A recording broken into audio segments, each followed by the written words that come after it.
Hello, ഇതൊരു special day ആണ്. ഇന്ന് എൻ്റെ മോൻ്റെ മൂന്നാമത്തെ പിറന്നാളാണ്. അപ്പം ഞങ്ങൾ ചെറിയ രീതിയിലൊന്ന് ആഘോഷിക്കുന്നുണ്ട്. ഞങ്ങൾ എല്ലാവരും കൂടി ഇരുന്ന് ഒരുമിച്ച് ഇലയൊക്കെ ഇട്ട് ഊണൊക്കെ വിളമ്പി ഒരുമിച്ച് കഴിച്ച് ആഘോഷിക്കുന്നുണ്ട്.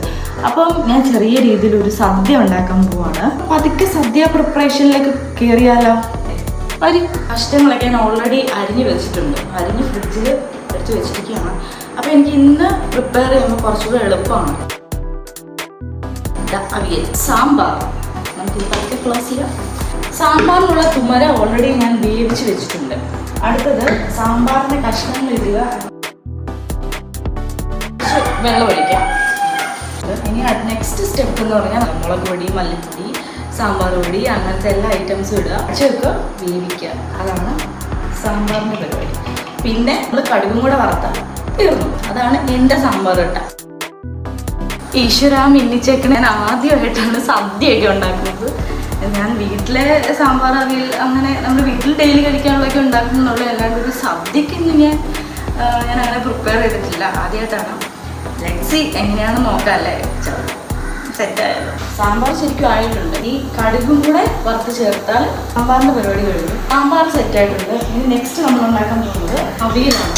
അവിയലിൻ്റെ കഷ്ണങ്ങളൊക്കെ ഞാൻ ഓൾറെഡി ഇങ്ങനെ അരിഞ്ഞു വെച്ചിട്ടുണ്ട്. അപ്പം നേരെ നമ്മൾ ഇട്ട് കൊടുത്താൽ മതി. അവിയലിൻ്റെ കഷ്ണം ഇതിനകത്ത് പറ്റുന്നില്ല, നമുക്ക് നോക്കാം. ഒരടി അടിക്കാമെന്ന് ഞാൻ വിചാരിച്ചത്, പക്ഷെ നടക്കുന്നത് നടപടിയാവില്ല. അപ്പം നമുക്കൊരു കാര്യം ചെയ്യാം, അവിയലല്ലാണ്ട് നമുക്ക് ഉണ്ടാക്കാം. ഇതിലേക്ക് കുറച്ച് വെള്ളം ഒഴിക്കുക, ഉപ്പിടുക, മഞ്ഞൾപ്പൊടി, പിന്നെന്താ മുളക് പൊടി, പുളി അല്ലെങ്കിൽ മാങ്ങ ഇതിട്ടിട്ട് വച്ച് വെക്കുക, വേവിക്കുക. അതിനുശേഷം എണ്ണ ഒഴിക്കുക. ഇത്രയേ ഉള്ളൂ. പിന്നെ തേങ്ങ, ജീരകം, ഉള്ളി ഇത് മൂന്നും കൂടെ അരച്ച് ഇതിനകത്ത് ചേർക്കുക. ആക്ച്വലി എനിക്ക് കുക്കിങ് ഭയങ്കര ഇഷ്ടമുള്ളൊരു കാര്യമാണ് കേട്ടോ. പക്ഷേ ഡെയിലി ചെയ്യുമ്പോൾ കുറച്ച് ബോറിങ് ആണെങ്കിലും എനിക്ക് ഭയങ്കര ഇഷ്ടമാണ്. പിന്നെ എപ്പോഴും ഇങ്ങനെ ഡിഫറെൻ്റ് ആയിട്ടുള്ള കാര്യങ്ങൾ, ഇപ്പോൾ ഈ സദ്യ ഉണ്ടാക്കുക എന്ന് പറഞ്ഞാൽ എപ്പോഴും ഉണ്ടാക്കുന്നൊരു കാര്യമല്ല. ഞാൻ ആദ്യമായിട്ടാണ് സദ്യയായിട്ട് ഇങ്ങനെ ഉണ്ടാക്കുന്നത്. അപ്പോൾ എനിക്ക് ഭയങ്കര ഒരു സന്തോഷം. പുതിയ കാര്യങ്ങൾ ചെയ്യുമ്പോൾ നമുക്ക് അങ്ങനെയാണല്ലോ, ഭയങ്കര ഒരു ഉന്മേഷമോ എന്താ ഒരു ആവേശം. ഭാവിയിൽ എൻ്റെ മോൻ വലുതാവുമ്പോൾ ഈ വീഡിയോ ഒക്കെ കാണുവാണെങ്കിൽ അവന് കാണാൻ പറ്റുമല്ലോ അമ്മ അവന് വേണ്ടി ചെയ്തത് ഇതൊക്കെയാണ്. പുളി മുടിയോ എന്നൊരു ഡൗട്ട്. കുറച്ച് പഞ്ചസാര ഇട്ട് നോക്കിയാലോ, നോക്കാം. ഇത് പരിപ്പ് കറി ഉണ്ടാക്കാൻ പോകുന്നത്. പരിപ്പ് കറിക്ക് വേണ്ട ചെറിയുള്ളി 2 എണ്ണം, പച്ചമുളക് പരിപ്പിലേക്ക് ഇടുക, കറിവേപ്പില ഇടുക, വെളിച്ചെണ്ണ ഒഴിച്ചു, കുറച്ച് ഉപ്പും കൂടെ ഇട്ട് വേവിക്കുക. നന്നായിട്ട് വെന്തുടഞ്ഞിട്ട് നമുക്ക് തേങ്ങ അരപ്പും കൂടെ ചേർക്കുക, കടുക് വറുക്കുക. അത്രേ ഉള്ളൂ പരിപ്പിൻ്റെ കാര്യം. ഈ 2 ഐറ്റം കൂടെ ഉള്ളൂ. തോരൻ, മധുരക്കറിയാണ് സ്പെഷ്യൽ. ഞാൻ എൻ്റെ ജീവിതത്തിൽ ആദ്യമായിട്ടാണ് മധുരക്കറി ഉണ്ടാക്കാൻ പോകുന്നത്. എനിക്ക് ഭയങ്കര ഇഷ്ടമാണ്, എന്നാൽ ഞാൻ ഇതുവരെ ട്രൈ ചെയ്തിട്ടും ഇല്ലാത്തൊരു ഐറ്റമാണ്. അപ്പോൾ ഇന്ന് എന്തായാലും ഞാനതൊന്ന് ട്രൈ ചെയ്യാൻ പോവാണ്. അതിൻ്റെ റെസിപ്പി ഞാൻ പറഞ്ഞുതരാം. ഓക്കെ. സാമ്പാറും അവിയലും വേറെ പാത്രത്തിലേക്ക് മാറ്റി, ഇനി പരിപ്പും ഒരു പാത്രത്തിലേക്ക് മാറ്റി ഇവിടെ മാറ്റി വെക്കുക. അപ്പോൾ ഒരു സമാധാനം. അപ്പോൾ ഇത്രയൊക്കെ ചെയ്ത് കഴിഞ്ഞല്ലോ. നമ്മൾ തോരൻ ഉണ്ടാക്കണം. തോരൻ എന്ന് വെച്ചാൽ ഞാൻ വൻപയറാണ് എടുത്തിരിക്കുന്നത്.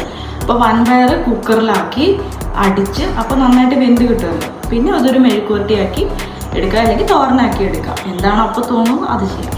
മധുരക്കറിക്ക് പൈനാപ്പിൾ, ഏത്തപ്പഴം ഇത് രണ്ടുമാണ് ഞാൻ എടുത്തിരിക്കുന്നത്. പൈനാപ്പിൾ കുറേ ഉണ്ടായിരുന്നു, അരിയുന്ന വഴി ഞാൻ കുറേയൊക്കെ തിന്നു. അങ്ങനെ ഒരു പകുതി ആയിട്ടുണ്ട്. അപ്പോൾ അതും ഏത്തപ്പഴമാണ് ഞാൻ എടുത്തിരിക്കുന്നത്. ഇതിലേക്ക് ഇടുക, വെള്ളം ഒഴിക്കുക. പിന്നെ ഇതിനകത്ത് ഇടേണ്ടത് ശർക്കരയാണ്. കുറച്ച് മുളക് പൊടി ചേർക്കുക, കുറച്ച് മഞ്ഞൾപ്പൊടി ചേർക്കുക, കുറച്ച് ചേർക്കുക. ഇനി അടുത്തത് കുറച്ച് നെയ്യിൽ തേങ്ങ ചിരകിയത് നന്നായിട്ട് സോട്ട് ചെയ്ത് കൊടുക്കുക. എന്നിട്ട് ഇതിലേക്ക് ഇടുക. ശർക്കര റെഡി ആയിട്ടുണ്ട്. അതിൻ്റെ മുകളിലേക്ക് കുറച്ചും കൂടെ മുന്തിരിങ്ങയും കൂടി ഇട്ടു. അത്ര ചെയ്തിട്ടുള്ളൂ. അപ്പോൾ ഇതാണ് മധുരക്കറി. അങ്ങനെ എല്ലാം റെഡിയായി. എല്ലാം ഞാൻ വേറെ പാത്രത്തിലേക്ക് എടുത്തു വെച്ചു. ഇപ്പോൾ ഫൈനലായിട്ട് പായസം ഉണ്ടാക്കിക്കൊണ്ടിരിക്കുകയാണ്. പായസം ഓൾമോസ്റ്റ് റെഡിയായി. ഇനി കുറച്ച് നേരം കൂടി ഇരുന്ന് തിളയ്ക്കുവാണെങ്കിൽ കുറച്ചുകൂടി ടേസ്റ്റി ആയിട്ട് വരും.